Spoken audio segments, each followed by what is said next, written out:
Here's Everyway Woman. Hello and welcome to Everyway Woman. I'm Natalie Tavidian. We have a great show for you today. We're going to start with this issue. An 18-year-old woman who, the story of an 18-year-old mother who killed an intruder after dialing 911. So I kind of want to paint the scene for you. So this woman just lost her husband on Christmas, and she's home alone on New Year's Eve. Two men are trying to break into her house.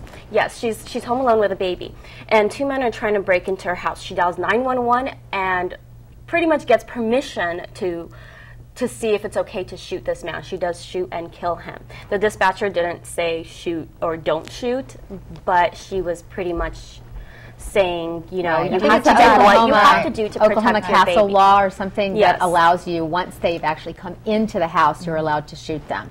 Yeah. And but of course, these two intruders apparently had killed, she believes, some of her dogs in the past, and that to me gives permission next to that right She was kind of suspicious about it. She'd had issues, I think, with this one particular, the one that she shot. He was almost even stalking her, and it has been mentioned that he was maybe looking for the medications that her husband took. Yeah, that's what cops. Yeah, that's what he was looking for, and so she was scared to death because she'd obviously had some sort of contact from him before. But I was just amazed at the 911 recording. I don't know if you heard it. Yeah. The calmness in her voice. Oh my gosh! She said she'd had practice with guns before. And she was only 18 years old. Yeah, there are some questions that because she seemed very armed and ready, like right away, like, okay, can I shoot him yet? You know, how about now? How about now? Well, you wouldn't want to have a gun unless you knew how to work it, unless you practiced. They do say that 40% of the households in this country have guns, and it's something like, it's a very high, like 60% in the South,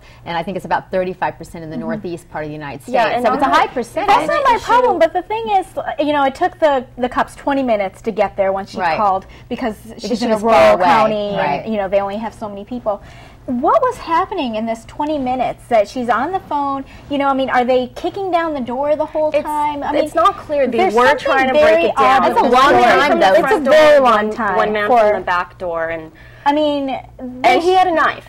And he had a knife, so I feel like you're going to protect your 3-year-old kid, you see a knife, but then why wasn't this taken care of earlier if you know you have stalkers? What was going on? Absolutely. Now, she's not facing charges, we know that for sure.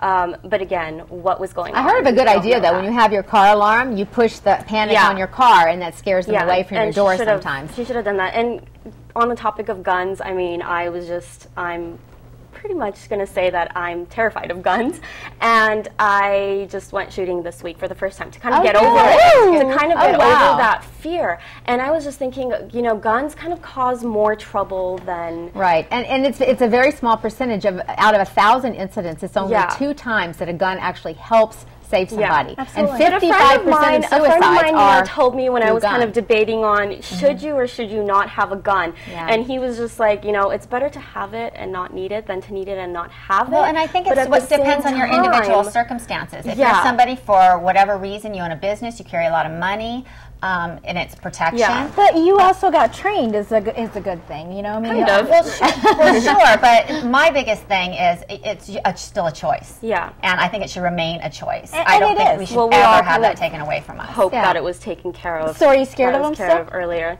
Not really. I'm kind of over that fear, but I'm still very afraid. I'm glad that this woman was not harmed. And thank you so much, ladies, for your input, and we'll be right back with more Everyway Women.